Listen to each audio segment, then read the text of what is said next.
Funding for This Is Nashville comes from you, our listeners, and Music City Prep Clinic, Nashville-based provider for PrEP and offering comprehensive sexual health services in an environment designed to be safe, professional, and shame-free.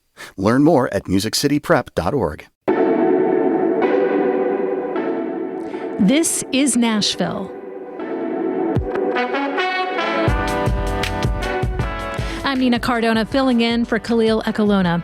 You know the old children's rhyme about sticks and stones? Well, it's wrong. Words most certainly can hurt, and they can inspire other people to take threatening action.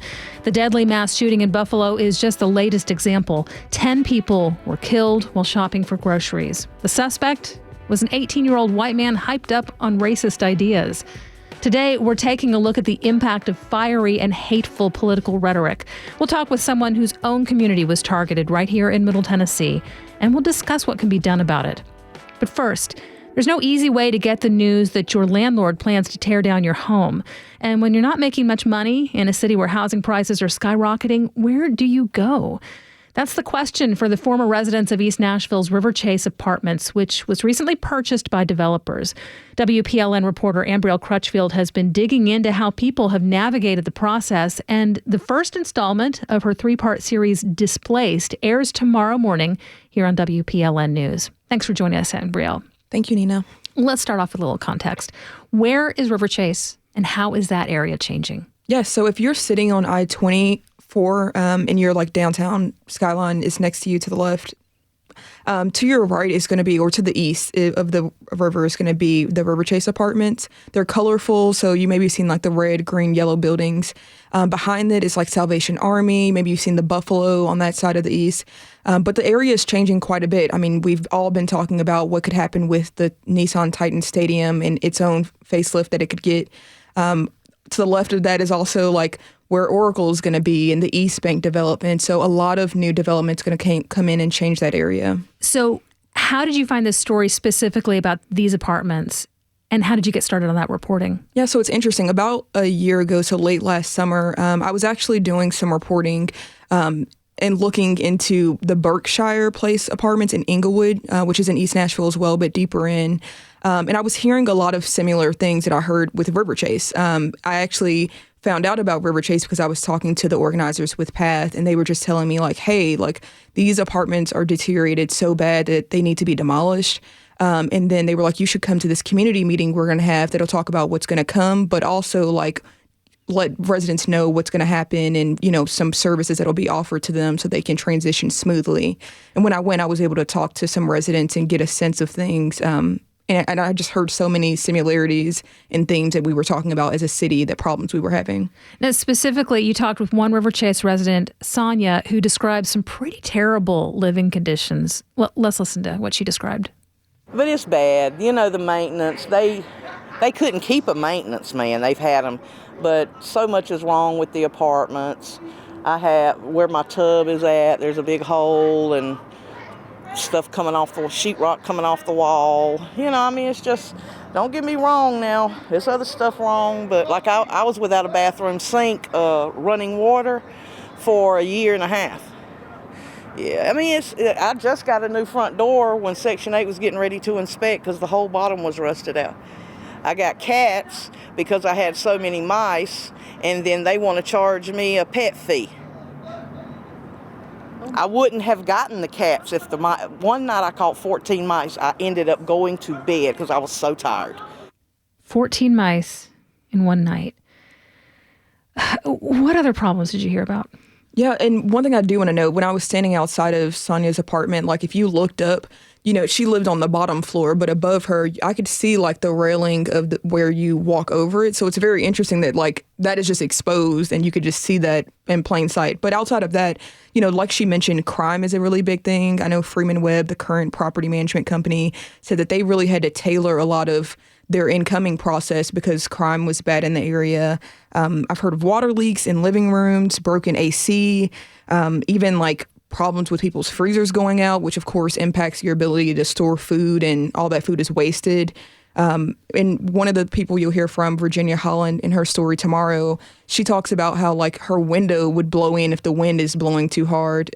So it's a wide range of things. The interesting thing I will note is that in some apartment buildings, I would hear a bunch of problems they had. And then in others, it was like, everything's good. I don't have any of these problems. So it's very interesting. And we'll get to some of the other things, but specifically about the physical conditions, how did it get that bad? Yeah, so when I was talking to Freeman Webb, they actually started managing the property 2 years ago. And so we got MDHA inspection reports going back to 2016. And from what they were saying is that it looked like a decade or at least 15 years of just deferred maintenance, like not doing the regular things you're supposed to do, to the point where it gets so bad that you really have to like do major repairs of ceilings, et cetera. So... Well, you mentioned that it's not just that physical condition. Here's a bit of a conversation you had with another resident named Donna. They found the body in there, and she was, all you could see was her ribs and stuff like that. But saw that with your own eyes? Yeah. They put the body, the bones in the bag and came out the door with it, yeah. Oh, my God. Yes, but what it's been plenty of time that I am scared over there.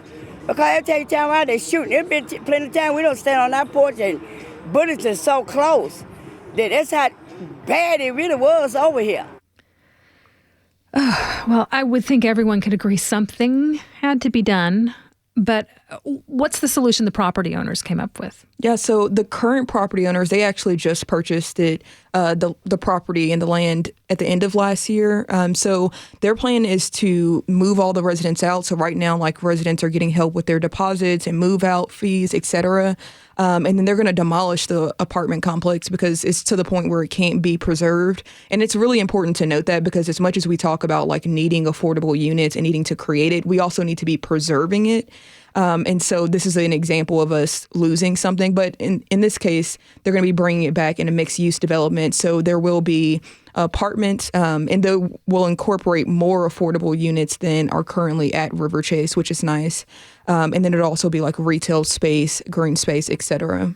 Well, there are some aspects like, they're creating more affordable units there that have been applauded. And there have been, praise for plans to ease the transition for people who lived in River Chase. But how has that actually played out for the people who are moving out? Yeah, I think no one is ignoring that displacement, no matter how softly you do it, is going to disrupt the community culture, et cetera.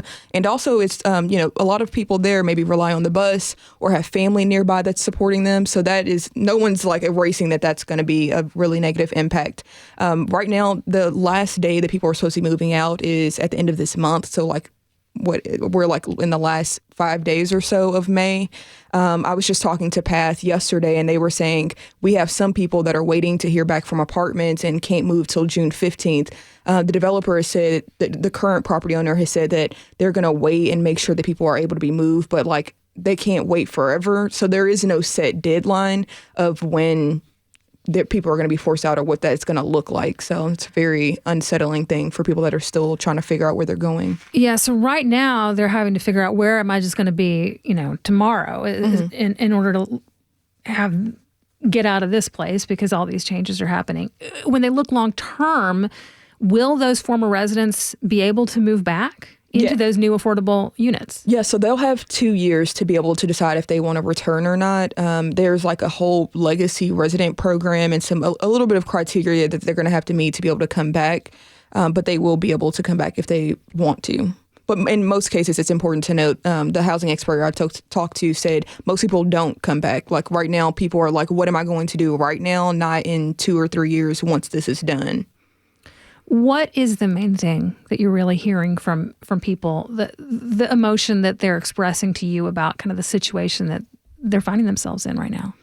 A lot of frustration and anger, and like people are feeling like overlooked. I mean, there are people that I've talked to and had conversations with that weren't open to being interviewed because they're like, I'm stressing and trying to figure out where my family's going to go. And in some cases, people have larger families than just the three of them. Like Virginia, she has a 7-person household.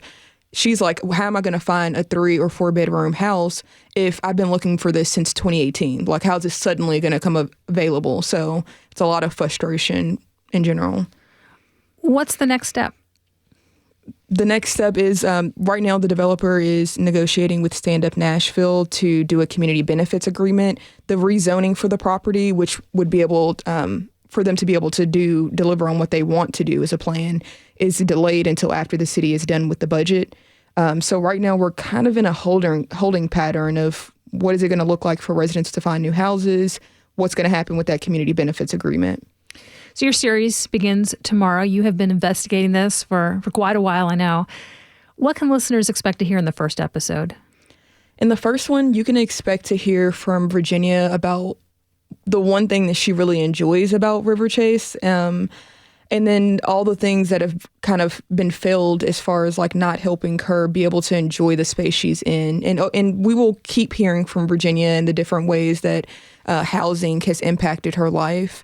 She talks about in later things, she'll talk about how it's impacting her like ability to get a job and like provide these things for her family and her kids. So I think that it's really important, that first thing that you said. I mean, it's so easy when you don't live there to look at a place that is clearly in bad physical condition and go, oh my goodness, that's, awful. Something needs to be done. Something needs to be fixed. But people do find joy.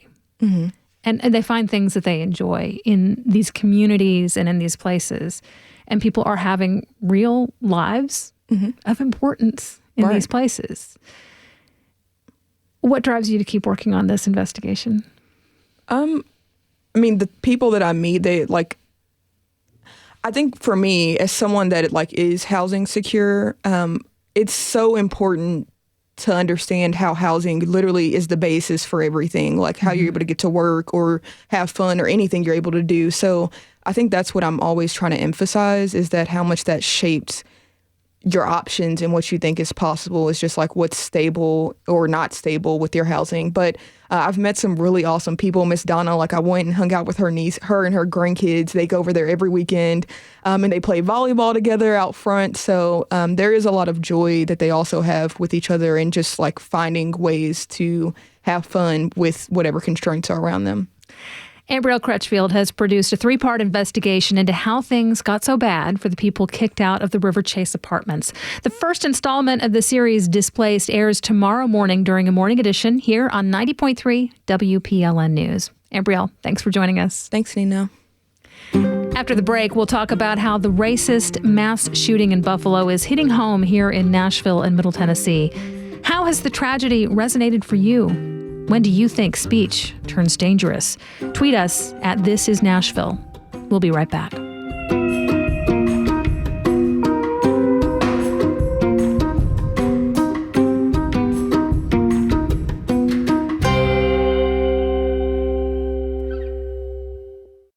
Funding for This Is Nashville comes from you, our listeners, and Music City Prep Clinic, Nashville-based provider for PrEP, and offering comprehensive sexual health services in an environment designed to be safe, professional, and shame-free. Learn more at musiccityprep.org. I'm Nina Cardona, and this is Nashville.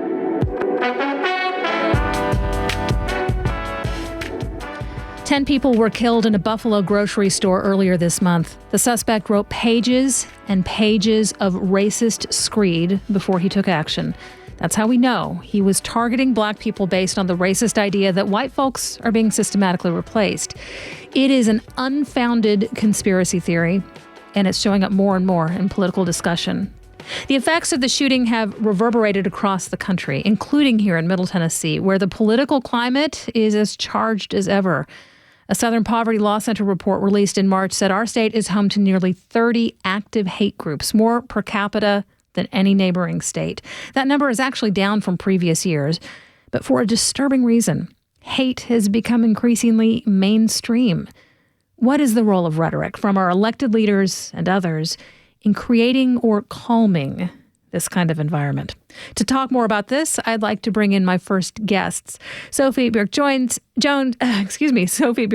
is a professor at Vanderbilt University who studies white nationalism and the spread of hate speech online. And Dr. Saleh Spinati is a leader at the Islamic Center of Murfreesboro. Welcome to you both.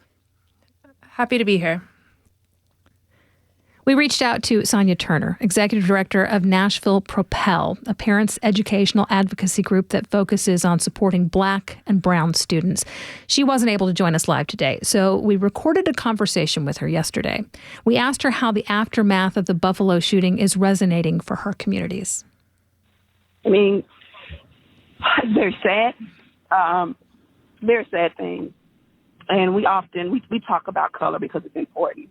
It's one thing that we can't change. I mean, in politics, you can be Democrat, you can be Republican, but one thing you can't change is the color of our skin.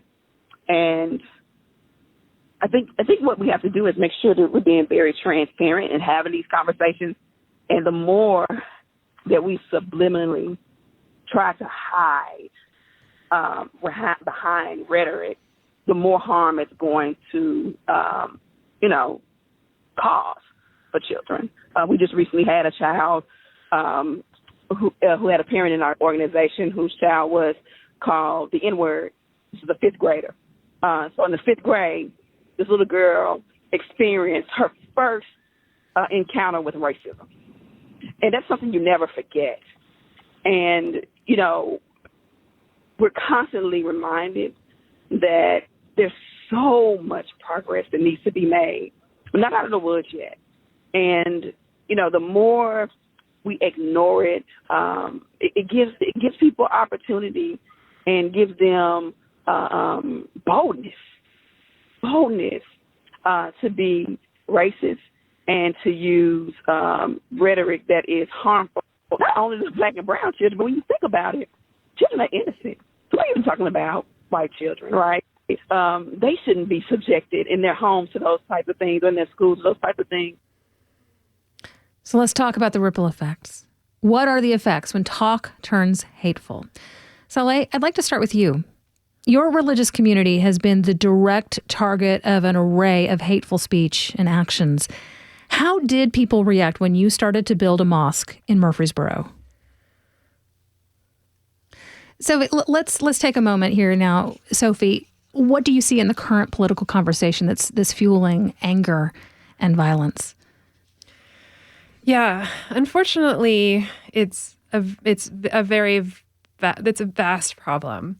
My expertise is in studying the online white nationalist movement, which is a specific movement that has goals of furthering white supremacy.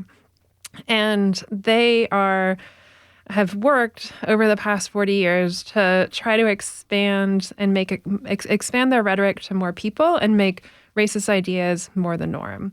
After the 1970s, there was, after kind of conservative politicians could no longer win on a pro-segregation platform, there was a reconfiguration of the right where racism on the right became taboo. You couldn't express it openly. There was a wide efforts to, if you were a conservative, to define yourself as non-racist. There has remained a racist movement since the 1970s, with the goal of recruiting more conservative white people into embracing their ideas. And what we've seen, especially over the last 5 years, is a radical expansion of very dangerous racist ideas into a broader conservative movement. And we're unfortunately seeing that has consequences. Now, I'm understanding that, Saleh, we do have you all sorted out on terms of audio. We were taking kind of more of a big picture look at the kind of racist talk, and that it continues even when people are wanting to not be called racist and finding ways to have the substance out there without sometimes always being so clear about the target. But your experience at the Islamic Center in Murfreesboro was very much of being that target, that clear target. What was that reaction when you started to build a mosque in Murfreesboro?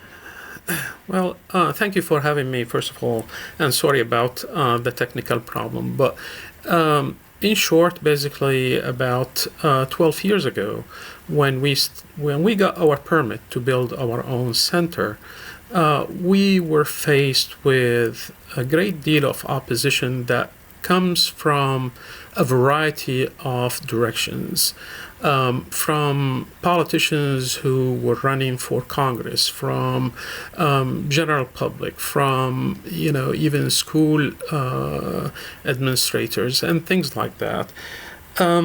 Luckily, we were in a great place because the whole community rallied behind our cause, and they understood that the First Amendment is for everybody, and freedom of religion is not for a particular group or particular religion.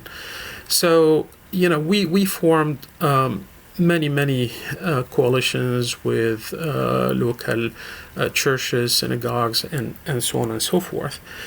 But that did not overcome the challenges that we faced. Our kids were called terrorists. Our women were harassed in grocery stores. We were faced with bomb threat, with shootings, with arsons, with lawsuits, and you name it. And words matter. And we have seen that, there are, some crazy people who, they want to do their work. They want to take action with their own hand. And we have seen the shootings in Buffalo, and then which copycat of El Paso, which another copycat of Christchurch Mosque, in which 51 people were killed and 40 injured. And the list goes on. And we need to address these frankly and openly. And we need to discuss extremism. We need to discuss, white nationalism, and so on and so forth. Now, you talked about some of the specific examples of people in your community, your life being made hard by when you're running into other individuals in the community, and things that kind of feel like this grassroots angry mob of just kind of crazy people. But it wasn't just that. What kind of things were elected officials saying? Well, there are many who were running for Congress, U.S. Congress at the time. Luan Zelnick in particular made a statement that Islam is not a religion, it's a political movement that is meant to fracture our community. Sharia law is going to creep and take over our constitution and so on.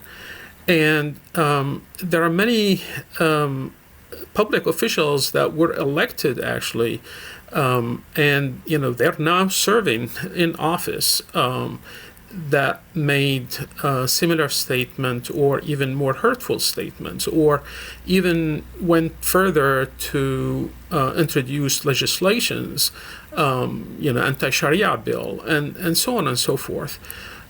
So what do you expect from the general public if our elected officials or those who are running for U.S. Congress to make such statements? There are people who were misled. They're probably afraid. They don't know. And they may resort to violence. And that's what we have seen over and over. Now, you mentioned that shooting in Buffalo. Coming from your own experience, what went through your mind when you found out about that incident? Every time we hear something like this, we go through an emotional roller coaster. It's really hits very hard because we have been the subject of such incidents. Now, when we go to even pray, and that's should be the most peaceful time, the most easy time. We have to have armed guards outside our facility, inside our facilities, security cameras, and so on and so forth. I mean, what do you feel when you go to be with God and pray and be closer spiritually to God, while you're worried about, is there someone going to break in, or is someone going to have another incident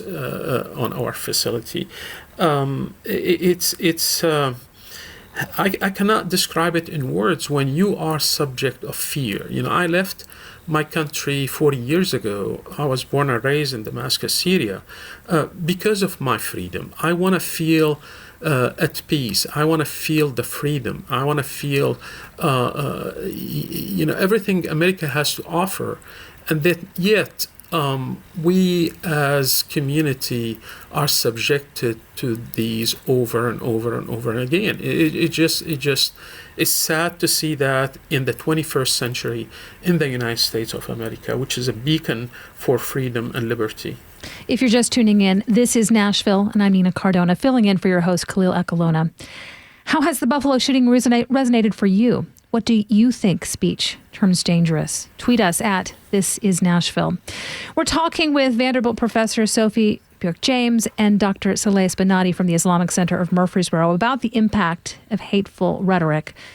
As always, after these sorts of things, certain pundits are quick to say that the Buffalo shooting suspect was just disturbed, that he would have latched onto any convenient idea. Don't blame the politicians whose speeches fed into his racism. Sophie, what do you think of that argument? Yeah, it's especially given that he wrote an entire manifesto explaining how he became radicalized and why he was motivated to enact violence. It's very, it's absurd to not acknowledge the context that fed him. I mean, he writes in his manifesto that he was bored during the pandemic and started spending more time on Reddit and 4chan, two different sites that have been both targeted by white nationalists to try to recruit new people, new members. And, he explains very clearly how he became radicalized into this conspiracy, the replacement theory that proposes that people of color are being brought into the United States to replace white people. It's a deeply anti-Semitic conspiracy, and that many people say that Jews are trying to recruit people of color into the United States and into Western Europe to replace white people with ethnic others.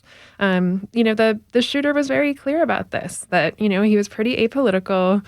And through just spending time on the internet, he became indoctrinated into this conspiracy to the point where he decided to commit violence.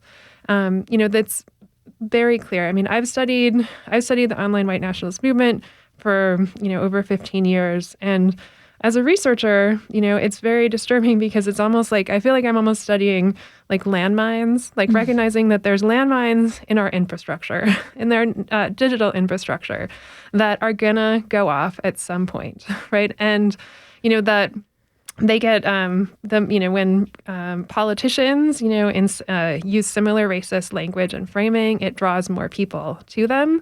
And it makes them more likely to go off. But I feel like, as a society, we need to be committed to figuring out how to excavate and get rid of those landmines so that they're not radicalizing more people into enacting violence.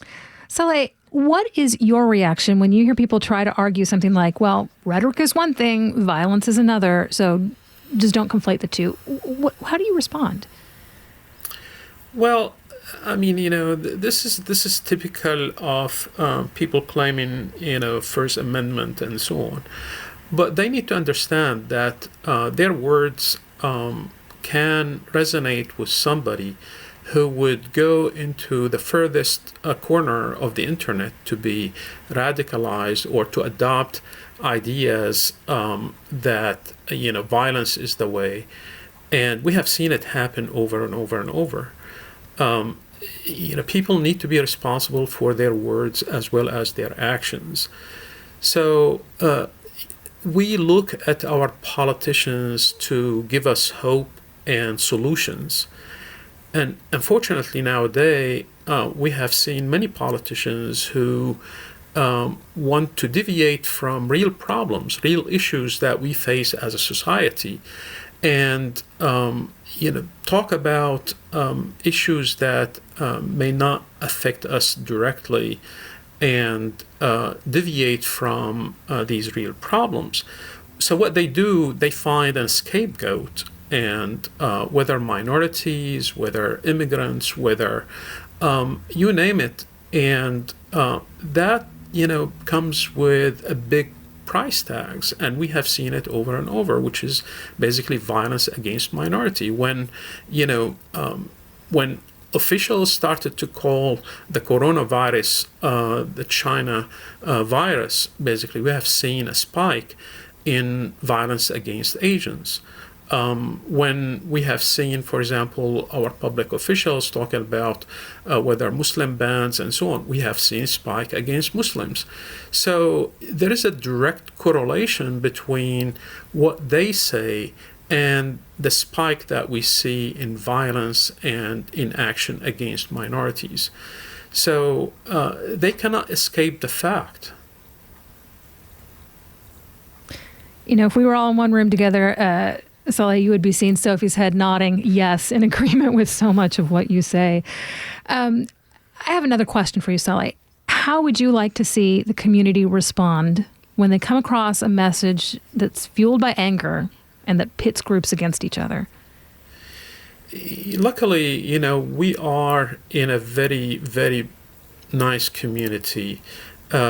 The community, the majority of the community rallied behind us. We have been the subject of so many different things. But one of the major and high-profile case was the vandalization that occurred recently against our center. And, the next day we had over 450 people come in for a vigil, and they brought basically cleaning supplies. They cleaned the whole facility. They donated money. It's a beautiful thing to see. So we go through these emotions when we are subject of an attack or vandalism and so on. But the community as a whole rally behind us. And they understand that, we are as American as everybody else. Our children were born and raised here, yet they are faced with so many challenges, whether in school or in the public. It's so good to hear that some of what you want to see happening is happening. Dr. Saleh Spinati from the Islamic Center of Murfreesboro, thank you so much for joining us. My pleasure. We have to take a short break. When we come back, we'll get into some of the deeper causes of hateful acts of violence and tap into the debate over critical race theory. How has the Buffalo shooting resonated for you? When do you think speech turns dangerous? Tweet us at This Is Nashville. We'll be right back.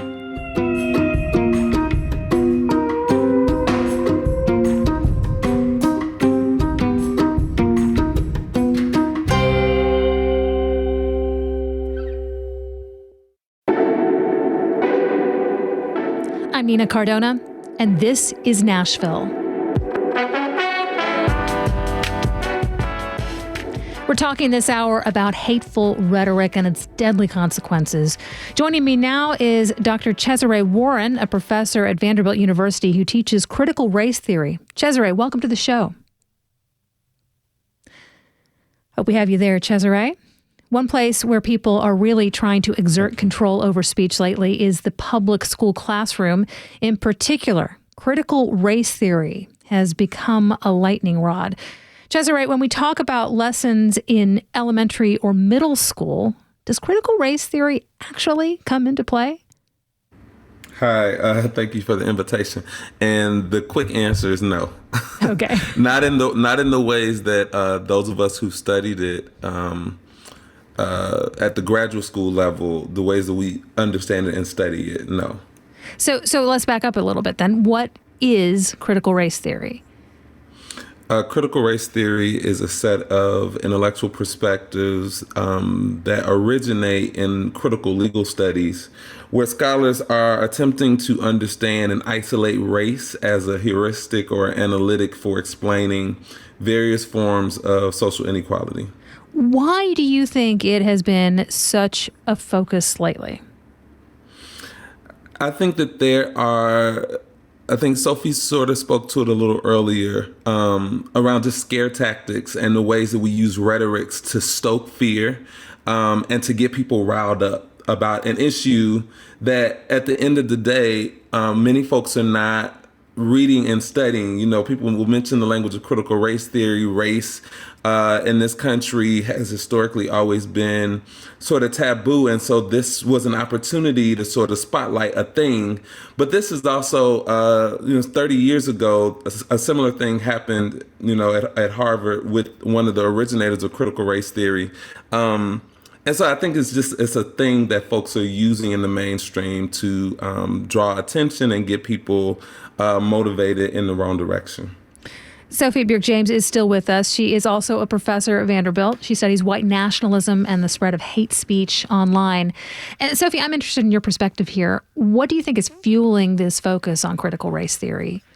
Yeah, it's such an important question. And, a lot of it has already been covered, but I also think that, we're at a very interesting cultural and demographic moment in the United States in that, that it's projected that by, in the next 20 years, by 2042, white people will become a minority in the United States. And I think that, attending that are just, pretty radical transformations in terms of suddenly, race is being talked about frequently, when there's a racist incident that, gets caught on video, it's on the nightly news, right? There's social movements that take over the streets to protest it. There's been times where I feel like I can't look at any corporate website without seeing an anti-racist statement, right? We're also seeing increasing representation of stories about people of color in the news, in TV shows, right, in movies. So there's a big transformation and I think there's two kind of dominant ways that people are addressing this. There's one is like a celebration that it's also a chance to actually, meet the original, the dream of having a multiracial democracy, right? Of having, recognizing that we've always been a diverse country and everyone, we want to celebrate equality, right? Like that's one response is kind of recognizing that we are actually can kind of meet the promise of the United States in terms of achieving multiracial democracy that celebrates equality, right? The other response, which I think we're seeing more and more in the conservative movement, is fear, a fear of losing power, and seeing this transformation as, I think, honestly, it's a crisis of imagination. I think a lot of, especially conservative white people, can only understand hierarchy. And so they think if white people become the minority, then they will suddenly be subjected to the same forms of discrimination that people of color have been historically. So I think we need, in some ways, a new narrative saying racism doesn't have to be, the only way to structure a society, right? We can structure a society that celebrates diversity and equality, and means that, we can create a society where people don't have to be afraid to go to the grocery store or to pray, because they've been targeted, right? And and I feel like that's a really important value that we should be talking about more. Chesire, does it seem like critical race theory has just come to mean talking about race at all? I think more than anything, when we think about the legislation, much of it hinges on white fragilities and emotionalities around talking about race, in particular, not wanting people to feel uncomfortable or not wanting to be positioned as the oppressor or as a colonizer. And really what that, I think, sort of covers up is you don't want us to tell the truth about history and what history does for sobering our understanding of the present. And to Sophie's point, positioning us to imagine a future that is good for all of us. And I think what's particularly dangerous about this sort of posturing and rhetoric of banning CRT is that folks will go to any length, including in state houses, to maintain the positions of privilege and authority, which include being able to operate with a level of ignorance around the ways that you may be participating in or complicit in somebody else's oppression or experiences of oppression. And so what folks, in social justice movements want to do is raise awareness, in part because when we're more aware, we can make different decisions. You can't make a different decision if you don't have the knowledge. And I think what these bands are doing is attempting to minimize and revise the knowledge, i.e. the history, such that people feel no obligation to be different and or to give up or concede aspects of their experience in the world that would make them more uncomfortable or have less privilege or power. So let's get real clear here, Cesare. When this happens and when those kind of white fears take hold, which groups are protected and who is left to fend for themselves? I mean, privilege and power comes across multiple axes, right? Right. If you're really wealthy, regardless of race, that's powerful. If you are able-bodied or English-speaking as a first language, those are forms of power. I think, though, race mediates all of those other identities. And so we can say if you're white, cisgender, male, wealthy, you sit at the apex of power in this country. And these sort of bans most protect folks who wear sort of the coalescing of multiple privileged identities, right?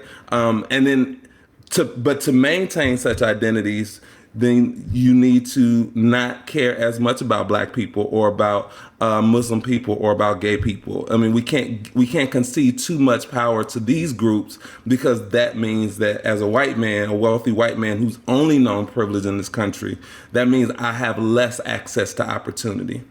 If you're just tuning in, this is Nashville, and I'm Nina Cardona, filling in for your host, Khalil Ekalona. In the wake of the racist mass shooting in Buffalo, we're talking this hour about how hateful ideas spread.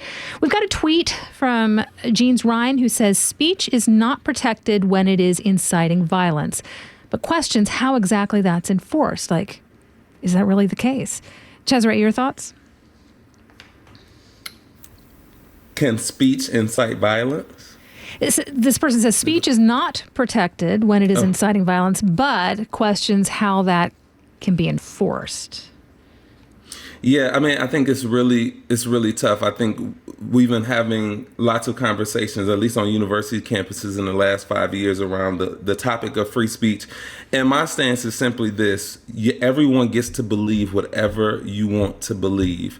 You don't get to create an environment that will sustain forms of violence, and that is physical all the way ranging to more symbolic forms of violence, making me feel unwelcome, that I don't belong. You don't get to do that, and you don't get to do that with your words or with any other means. And so I think that's the tension, because that's the argument that gets made, I think, by folks in the alt-right. I think Sophie can probably, this is her area, but I would imagine part of the argument is you're not allowing me to speak freely when I say white people should be superior. But that has a violent connotation and a violent history, which is what we always sort of leave out of the conversation. These movements by the alt-right, violence always accompanies these movements. And that's the thing that we kind of have to reckon with. Sophie, I'd like to give a few examples of public rhetoric and ask you if you think this crosses a line into dangerous territory. So in 2019, here in Tennessee, Coffee County District Attorney Craig Northcott posted on social media that Islam is, these are his words, quote, evil, violent, and against God's truth. Yeah, I mean, that's very, like, part of a very long tradition of anti-Islamic racism in this country that misrepresents, I mean, it caricaturizes, one of the, most popular religions in the world is in a very negative way, and can lead to, all kinds of stereotypes and potentially violence and harassment. It's dangerous. Cesare, wondering what your thoughts are here. We have a sound from Tennessee Congressman Marsha Blackburn, who appeared on Fox and Friends in 2018. We should be careful. There's a right way and a wrong way to come to the United States, and this is the wrong way. You don't come as an invading force, and that is what we are seeing with this caravan. Cesare? I mean, it just sounds so fantastical to me as an invading force. I mean, I think that's again a part of the tactic. I mean, create really big out of the world sort of narratives that create images in people's minds that make them feel like they are going to be erased. And I think part of that is almost a silent fear that people of color will do to white people what white people have historically done to people of color. But the history does not bear that in terms of what justice movements in this country have looked like and what immigrants have brought to this country. It just doesn't bear truth to that sort of statement. All right, we've got another one of these. Sophie, we're wondering if this is tough talk or something more. This is from 2019. Texas Governor Greg Abbott sent a fundraising email stating that for Republicans to defend Texas from illegal immigration, quote, we'll need to take matters into our own hands. Now, this was the day before a white 21-year-old man opened fire in El Paso, killing 22. The suspect's manifesto contained references to a Hispanic invasion of Texas. So, that does raise that question about the tough talk from politicians. Is it tough or is it dangerous? It's it's very dangerous in that whenever you turn a complex group of people into a caricature, a stereotype, into an invading force, right? Then they lose their humanity. And when someone loses their humanity, they could easily become a threat. And importantly, if you enact violence on them, then you are engaging in self-defense. And this is a theme that we see across the board with these racist manifestos of mass shooters, right? And people are going in and shooting people in their churches, in their synagogues, right? In grocery shopping, right? These are people going about their day. But in the shooter's mind, they are potentially evil, they are dangerous, and the shooter themselves is engaging in self-defense and a heroic act, right? That is, you don't get there without the stereotypes and without the dehumanizing rhetoric. And so it is very dangerous. And I mean, especially when we think about, who are the people, trying to cross the border to the United States? They're people they're refugees. They're often fleeing violence. They're fleeing economic poverty. They're fleeing climate disasters. And to loot, it's what I also want to say, that it's dangerous rhetoric, but also what do we lose if politicians are so incapable of recognizing the humanity of these people, right? Who are, what does it take to flee your country without, a lifeboat, right? And so I think we lose a lot too in terms of dehumanizing entire groups of people, right? They become more prone to being targeted and subject to violence. But I also think for people who are doing the dehumanizing, that is also, that's a moral wrong that is done that I think is also important to recognize. We know that some of these ideas just spread like wildfire on social media where, the algorithms just reward anything that gets attention with giving it more eyes. Sophie, is there anything that social media and tech companies can do to tamp down on the hate speech online? There's so much that they can do. And, unfortunately, it's not going to come from Congress, I don't think. Congress is decades behind in terms of regulating social media sites and tech companies. They're just decades behind. And so I think the most successful efforts have really come from either campaigns to deplatform really radical and dangerous websites, often through targeting the tech companies that allow those sites to be visible and to gain, viewership. There's been really good successes there. And then with social media, there's a reason why we all spend so much time on social media. It's because they have figured out, as you mentioned, algorithms to attract our interest, right? And so the same reason why I may spend more time on Facebook watching videos of dogs that are saved, right, from starvation or abandonment, right? It's the exact same algorithms can lead people into very radical and anti-democratic ideas. And so social media companies have figured out how to get our interest, so they can also figure out and if they put in the energy and the time and the resources, how to stop hate speech from spreading. Right. And I think to Cesare's point, if someone, says something racist on the internet but doesn't have an audience, it's not that dangerous. In our last 30 seconds, Cesare, what about freedom of expression? How do we balance that in your view? I don't know that there's an easy answer to that. I really appreciate Sophie's point about when you essentialize groups, you dehumanize them. When we forget that all people have feelings and desire and passion and virtue, we hopefully in that way can start to build some bridges. So I'm hopeful that as we have more of these conversations in the public sphere, that folks become more aware and we can have more conversation. That's Dr. Cesare Warren and Sophie Bjork-James from Vanderbilt University. Thank you both for joining us. Thanks for being here. Thanks for having me here. We want to thank everyone who tuned in this hour. I'll be back tomorrow filling in for your host, Khalil Ekalona. We're spending the hour with family members who have lost their loved ones to police killings. We'll hear what that experience has been like for them and what resources they wish they had. Don't miss it. This is Nashville is a production of WPLN News and Nashville Public Radio.